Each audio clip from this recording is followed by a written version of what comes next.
लक्ष्य। आशा करता हूँ आप सब अच्छे होंगे। स्वागत है आपका मेरे इस वीडियो में, जहां हम आज बात करेंगे मैथ के कुछ महत्वपूर्ण क्वेश्चन के बारे में, जो रेलवे, एसएससी, बैंक या अदर गवर्नमेंट कॉम्पिटिटिव एग्जाम में बार बार पूछे जाते हैं और आने वाले आगामी एग्जामों के लिए भी महत्वपूर्ण हैं। तो चलिए वीडियो शुरू कर। फर्स्ट क्वेश्चन है, तीन संख्याओं का गुणनफल 10,290 है और संख्याएं 3:5:2 के अनुपात में हैं।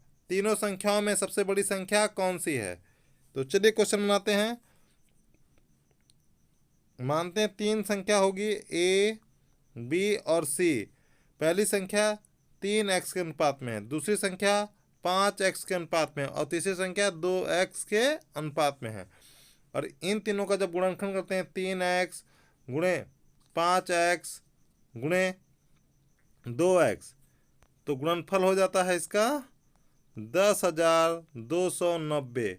अब देखिए 3 से काट दीजिए, 3 त्रिके 9, 3 चौके 12, 3 त्रिके 9, 0। अब 10 से 0 कट गया। x का क्यूब बराबर 343 होता है। तो x का मान क्या हो जाएगा? x का मान आ जाएगा 7, क्योंकि 343 7 का क्यूब है। अब बड़ी संख्या क्या है? 5x। तो 5x की वैल्यू क्या हो जाएगी? 5 गुणे 7 बराबर 35। आशा करता हूँ ये क्वेश्चन समझ में आया होगा। बढ़ते हैं अगले क्वेश्चन की तरफ। अगला क्वेश्चन है, पी ने 9,000 रुपये का ऋण 8.5% साधारण ब्याज की दर पर 2 वर्ष 8 माह के लिए लिया, तो उसे कुल कितनी राशि पुनः लौटानी पड़ेगी? तो चलिए क्वेश्चन बनाते हैं। पी ने कितना लिया था? 9,000 रुपये।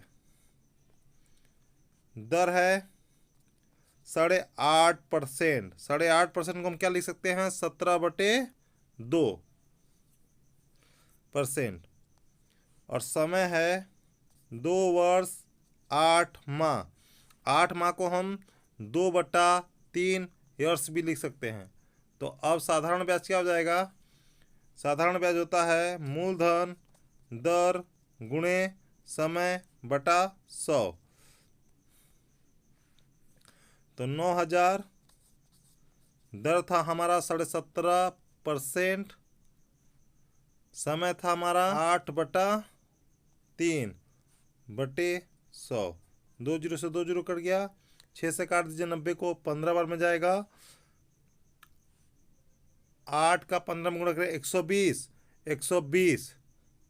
120 गुणे 17,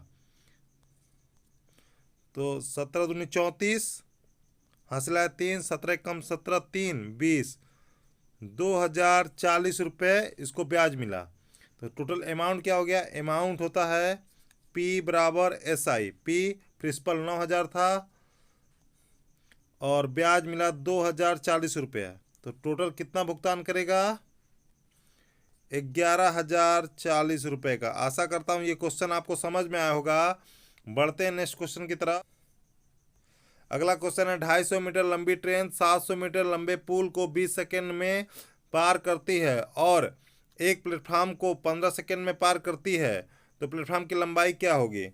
सबसे पहले ट्रेन की लेंथ क्या है? ट्रेन की लेंथ है 250 मीटर और एक पुल है 750 मीटर का। एक पुल है 750 मीटर का, तो इसको ट्रेन पार करती है 20 सेकेंड में।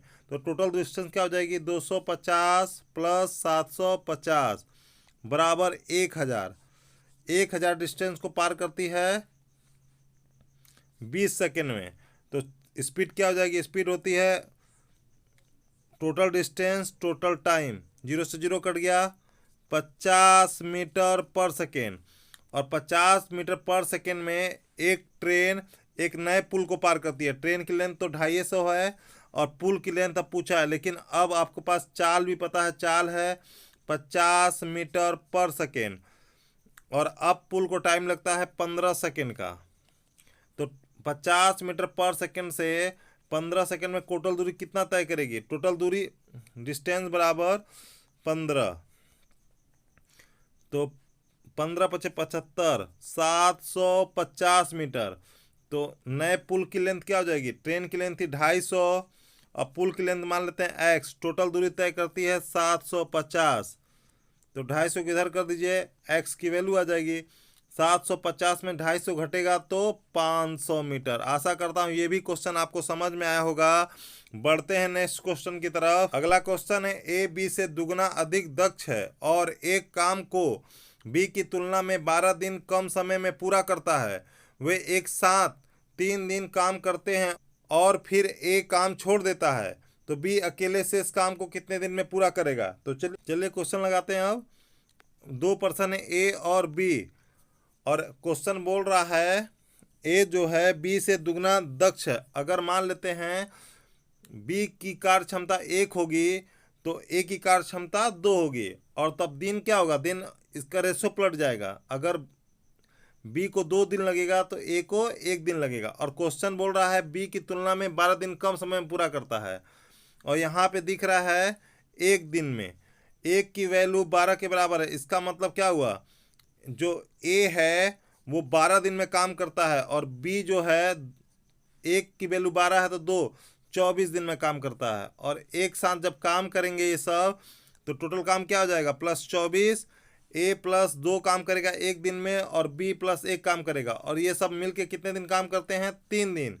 1 दिन में इनकी 3 काम है तो 3 दिन में इनका 9 काम हो जाएगा, और टोटल काम हमको करवाना था 24, तो 9 काम दोनों ने मिल के किया, तो बचा कितना काम, 24 में से 9 गया तो 15 काम। अब 15 काम को अब किससे करवाना है, 15 काम को बी द्वारा करवाना है, तो बी टोटल कितना दिन लेगा, बी की कार्य क्षमता 1 है, तो टोटल काम 15 है, तो कितने दिन में पूरा करेगा, 1 की क्षमता से 15 दिन में। आशा करता हूँ ये भी क्वेश्चन आपको समझ में आया होगा। बढ़ते हैं नेक्स्ट क्वेश्चन की तरफ।